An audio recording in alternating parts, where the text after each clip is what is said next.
Coucou Charisma, ça va? Bien et toi? Ouais.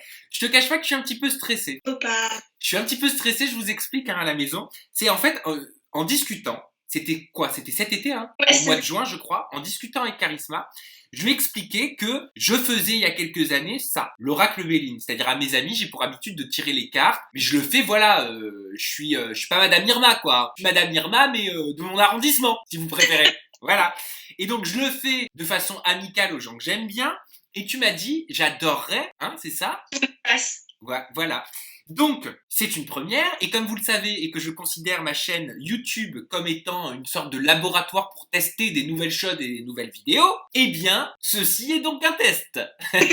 Et on va dire que tu es une cobaye, Charisma. Ouais. Voilà. Est-ce que tu sais, Charisma, quel type de questions tu as envie de poser à mon oracle?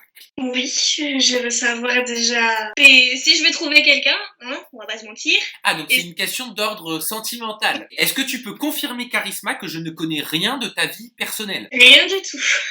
Peux-tu confirmer que nous ne sommes jamais au téléphone pour nous raconter notre vie, nos états d'âme? Ça, je le confirme. On se parle, on a de très bons rapports, mais c'est vrai qu'on se parle dans le cadre des ITV. Je vais te faire l'oracle Charisma avec la méthode des nombres, la méthode des chiffres. Dans un premier temps, je vais mélanger les cartes, et dès que tu me diras stop, j'arrêterai et je mettrai le tas en dessous. Comme ça, on sera sûr que ce sera parfaitement mélangé. Et comme vous m'avez vu le faire en introduction, je n'ai pas arrêté depuis tout à l'heure. Ensuite, tu me poseras ta question. Il faut que cette question, elle soit déterminée dans le temps. Alors généralement, il ne faut pas dépasser 6 mois. Je te donne un exemple. Vais-je rencontrer l'amour dans les 6 prochains mois? Non, mais ton exemple, il est nul en fait, parce que c'est mon exemple. Oui, je voulais poser ça comme question. Oui, mais c'est un exemple que je donne pour toi. Mais c'était ma question.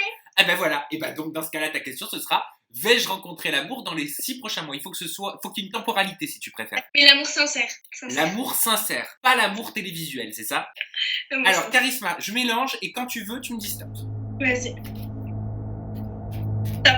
Je vais te demander maintenant de me donner un chiffre entre 1 et 9, mais sans réfléchir. Charisma, donne-moi un chiffre entre 1 et 9. 9.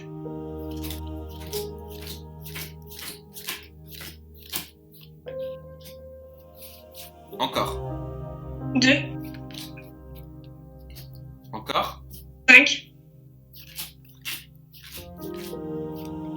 Encore. 3. Encore. 1. Et on va faire un dernier. 8.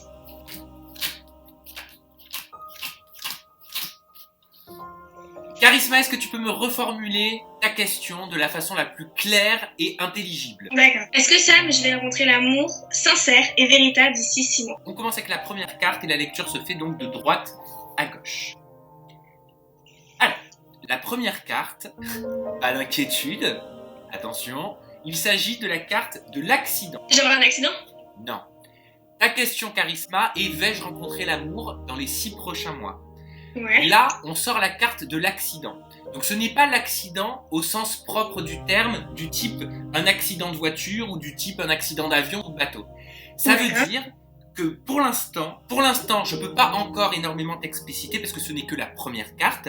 Mais pour moi, la tour foudroyée, c'est une carte qui représente l'accident mais aussi le bouleversement. Donc si tu veux un chamboulement, tu risques fortement de rencontrer quelqu'un de façon accidentelle. C'est-à-dire, je te parle plus d'une rencontre qui n'est pas prévue, quelque chose qui n'est pas prémédité, quelque chose en gros, si tu veux, auquel tu ne t'attends pas. Ouais, d'accord, je comprends. Tu vois, le genre de rencontre où... Un truc que tu attends pas, quoi. Voilà, et d'ailleurs, c'est ce qu'on dit. On dit souvent que l'amour, il frappe à notre porte quand on s'y attend le moins. Je te propose qu'on poursuive avec la seconde carte, ça nous en dira déjà un petit peu plus.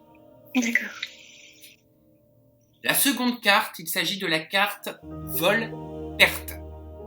Alors ça peut te paraître négatif pour l'instant, parce qu'on a sorti l'accident juste avant, et là maintenant, on sort la carte vol-perte. Alors encore une fois, il faut toujours relier le sens de la carte à ta propre question. En l'occurrence, ta question c'était: vais-je trouver l'amour dans les 6 prochains mois? On sort en première carte l'accident, qui est une carte forte par rapport à ta question, qui nous montre que tu risques fortement de rencontrer quelqu'un au moment où tu ne t'y attendras pas, donc par accident. Et cette seconde carte nous en apprend, selon moi, un petit peu plus, dans le sens où je me demande s'il ne s'agira pas d'une personne qui va revenir dans ta vie. Quelqu'un que tu as... Non, mais je suis très sérieux. Hein. Non, mais en fait, vu comparé à ma vie, je me dis... Mon Dieu. Non, alors, tu vas me dire après si c'est quelque chose qui, selon toi, peut être possible ou pas. Mais pour moi, à ce stade des cartes et à ce stade du jeu, pour moi, ça représente une personne qui ne t'est pas inconnue. D'accord. Alors, accident dans le sens où tu vas rencontrer cette personne sans t'y attendre. Vol-perte dans le sens où cette personne... Tu la connais peut-être déjà. D'accord. Est-ce que ce que je suis en train de te dire peut te sembler possible? Ah, mais moi, c'est tout à fait cohérent dans ma vie. Alors ne m'en dis pas plus, ne nous en dis pas plus pour l'instant parce que j'ai pas envie que ça fausse les cartes et que ça fausse mon interprétation.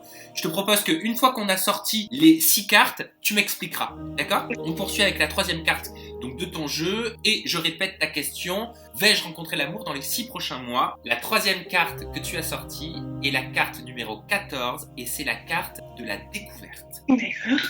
La carte de la découverte, c'est forcément une carte, si tu veux, quelque part de la surprise, quelque chose de nouveau dans ta vie par rapport à ce que tu recherches, par rapport à l'amour et surtout par rapport à ta question.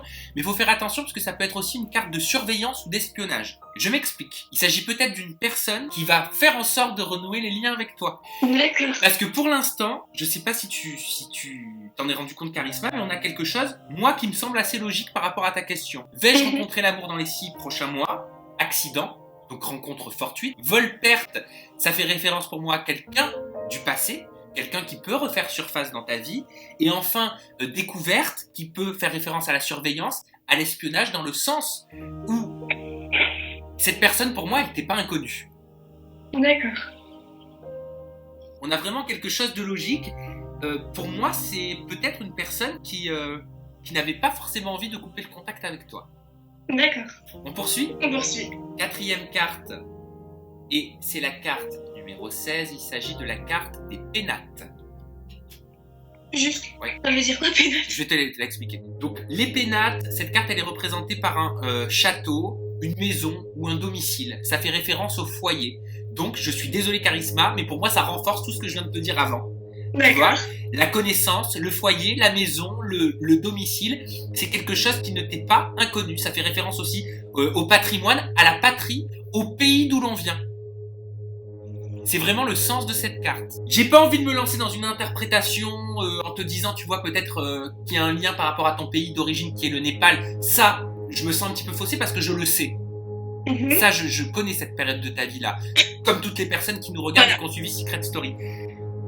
Est-ce que ça fait référence à une personne vraiment de ton passé? Est-ce que ça fait référence peut-être à une personne que tu rencontreras en partant en voyage et qui vient de ton pays d'origine? Ça, je peux pas te le dire parce qu'encore une fois, je tiens à préciser, je ne suis pas médium.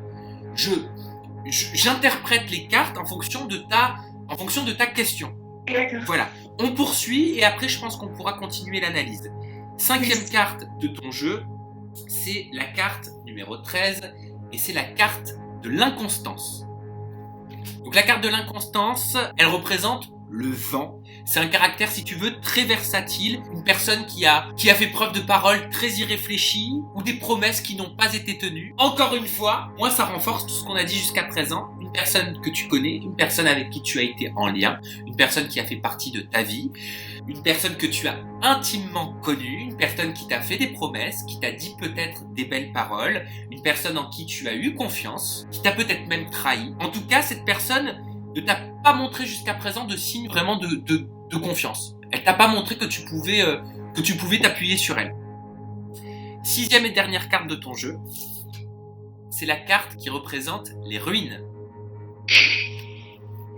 Donc la carte des ruines, c'est la carte qui signifie, si tu veux, le dépérissement. C'est quelque chose de périmé. Un petit peu comme un fruit est périmé, ça montre que la situation est périmée. Ça fait référence à l'échec, à la faillite, comme si tu avais déjà fait quelque chose avec cette personne, que cette personne essaie continuellement de revenir dans ta vie, mais j'ai l'impression que tu vas pas te laisser avoir une nouvelle fois. Pour moi, c'est voué à l'échec. Soit vous allez retenter quelque chose, soit cette personne va tout faire et essayer de retenter quelque chose avec toi, mais pour moi, c'est voué à l'échec. D'accord. Alors, avant que je récapitule ton jeu de cartes. Est-ce que tu peux me dire déjà brièvement ce que tu penses des cartes qui sont sorties? Non, mais c'est tout à fait plausible. C'est ça qui fait peur. Non mais je te sens vraiment, je t'ai vu ton visage te décomposer. Non, c'est tout à fait plausible. Donc je te récapitule, je te sens perturbé. Ouais, un peu. Si je récapitule, on a sorti en carte 1 la carte de l'accident. Donc ce qui signifie une rencontre fortuite, une rencontre par le fruit du hasard, une rencontre à laquelle tu ne t'attends pas. Donc tu risques de revoir cette personne, en tout cas dans les 6 prochains mois. Vol, perte, ça fait référence au passé, ça fait référence à quelque chose de négatif, à une histoire vécue et passée. Donc pour moi, c'est quelqu'un que tu connaîtrais. Donc découverte, trouvaille, surveillance, espionnage, une personne en tout cas qui t'a toujours à l'esprit et qui t'a toujours eu à l'esprit. 4e carte, la carte des pénates qui fait référence à la maison, au foyer, à la famille, à quelque chose de connu, aux racines, à un pays d'origine. Avant-dernière carte, l'inconstance. Bon, ben, ça me semble clair, hein. Cette personne fait preuve d'inconstance, cette personne n'a pas été très sérieuse envers toi, et je pense que tu le sais. Et enfin, dernière carte que tu as sortie, c'est la carte des ruines. En tout cas, ce qui montre que même si cette personne va tenter quelque chose, et même s'il se passe quelque chose entre toi et cette personne, c'est voué à l'échec. Clairement. Je vais rencontrer l'amour d'ici 6 mois. C'est ça. Donc Charisma, maintenant est-ce que tu peux me raconter et m'expliquer par rapport à ton vécu, à quoi ou à quelle situation ce jeu de cartes t'a fait penser? Pardon. Non, parce que j'ai rencontré quelqu'un avant l'émission, avant Secret, donc j'étais avec lui depuis un certain temps. Ah, donc c'était il y a 1 an et demi, quoi. Ouais, à peu près, et en fait, il n'a pas été tout à fait réglo avec moi, et puis, voilà quoi. C'est-à-dire, il n'a pas été réglo avec toi? Il n'a pas été réglo avec moi, dans le sens, notre histoire était compliquée, on s'aimait, mais soit on s'aimait trop, soit on s'en foutait l'un de l'autre, soit on s'aimait trop, soit on s'en foutait l'un de l'autre, et après j'ai su beaucoup de choses sur lui, comme quoi, soi-disant, il m'aurait trompé, enfin, bref, c'était pas forcément un bon garçon. Moi, de base, j'aime pas forcément non plus les bons garçons. Ouais. Et ouais, franchement, ça me fait trop penser à lui. Mais c'est quelqu'un dont tu étais très accroché, c'est-à-dire, malgré le fait que tu aies appris qu'il t'ait peut-être trompé ou autre, je veux dire... Ah, mais j'étais amoureuse de fou. Ah, pour moi, c'était l'homme de ma vie. Et t'es resté quand même avec lui, même quand t'as appris qu'il t'avait trompé? Non, quand j'ai appris qu'il m'avait trompé, moi, tu me trompes une fois, c'est mort. Et il a réessayé plusieurs fois de rentrer dans ta vie, comment ça s'est passé? Je sais pas comment expliquer, en fait, il a toujours... En fait, si tu veux, au début, je t'explique. On s'est côtoyés avant Secret et tout. Donc après, j'ai fait Secret, c'était un peu compliqué entre nous deux. Après, il est revenu dans ma vie. Après, on s'est un petit peu éloignés. Après, il est revenu dans ma vie. Est-ce qu'il y a eu une histoire de fouille, d'espionnage? Comment t'as appris qu'il t'avait trompé? Ah, parce que moi, je suis pire que la CIA. Non, je sais pas ça. non, moi, c'est des amis à moi qui m'ont avoué qu'ils m'avaient trompé. Parce qu'ils connaissaient la fille avec qui il m'avait trompé. Enfin, bref. Et est-ce qu'il a essayé récemment de re-rentrer dans ta vie, de te donner des nouvelles, de t'écrire, de t'appeler? Oui, il a essayé il y a pas très longtemps, mais bon, moi, comme j'ai dit, tu me trompes une fois, c'est fini en fait après. Et tu penses que c'est quelqu'un qui habite en Bretagne aussi? Oui, en plus. Donc c'est quelqu'un qui potentiellement que tu peux croiser prochainement? D'habitude, j'ai horreur de parler de ma vie privée, c'est un truc que je ne supporte pas. Mais ouais, tu le connais, oui. Il est très très proche de moi. Est-ce qu'il a essayé récemment de re-rentrer dans ta vie? Peut-être pas rentrer dans ma vie, mais reprendre contact avec moi. Oui, de toute façon, vu où j'habite, c'est vraiment une petite ville. Fréquemment, tu sais, je le vois. C'est tout petit, hein, le direct, donc je le vois, quoi. Qu'est-ce qui fait référence pour toi à l'espionnage? Tu sais qu'on a vu dans la carte... Moi, quand j'ai pas confiance, quand j'ai commencé à avoir des doutes, moi, je suis pire que l'espion. C'est ça. Ah oui, donc c'est toi, en fait, la carte. C'est vraiment vrai, en fait. Tes cartes, elles sont vraiment vraies. Donc, moi, c'est... Ouais, voilà. Et alors, moi, la question que je me pose, c'est pourquoi, à cette question que t'as posée, t'as dit vais-je rencontrer l'amour dans les 6 prochains mois? Pourquoi est-ce que c'est ce garçon qui sort, quoi? Parce que c'est... En fait, si tu veux, avec lui, j'ai eu une relation... si tu veux, on avait fait des projets d'avenir, on va dire ça comme ça. On avait fait des projets d'avenir... on avait fait beaucoup de projets d'avenir, et puis, moi, j'y croyais, mine de rien. Même si tout le monde me disait que c'était pas forcément l'homme de ma vie... Enfin voilà, en fait, on va dire, il m'a plus fait souffrir qu'autre chose, quoi. Mais bon, non, ouais. Et tu penses que tu serais capable de flancher à nouveau si... Oh non, c'est bon, j'ai assez flanché, là. 2-3 fois, c'est bon, ça m'a suffi. Donc d'où la carte des ruines, qui montre que c'est complètement fini. Voilà. Mais ça veut dire peut-être que tu penses encore, de temps en temps, c'est quelqu'un qui t'a marqué, quoi. Ah, mais lui, oui, il m'a vraiment beaucoup marqué. C'est une personne qui... à qui en fait j'aurais pu tout donner, clairement, et que j'ai tout donné aussi, clairement. C'est. Ouais, comme je te dis, en fait, moi comme amour, comme en amitié, je suis une fille, je fais pas les choses à moitié. Quand j'aime vraiment à l'extrême, et quand tu dis j'aime à l'extrême, je peux vraiment aimer à l'extrême. Mais quand je déteste, je déteste aussi vraiment à l'extrême. Moi, j'arrive. En fait, c'est ça, faut que je travaille sur ça parce qu'en fait, moi, c'est les extrémités, c'est. C'est fou quand même qui ressort dans ton jeu. Ouais, ça montre vraiment que cette personne, en Et tout c'est cas, bon, a eu quand un tu me impact disais sur toi, quoi. Bah, en fait, il est toujours pas sorti de ma vie, lui. Ouais, non. Est-ce qu'il y a une carte que tu veux recouvrir? Je t'explique, recouvrir une carte, c'est pour avoir une information supplémentaire sur une carte qui t'interpelle, sur une information que je t'ai donnée. Je te répète, accident, vol-perte, découverte, pénate, inconstance ou ruine. Ruine. Je vais voir si t'enlèves les ruines, ça donne quoi. Ok. Donc donne-moi un chiffre entre 1 et 9 sans réfléchir. 4.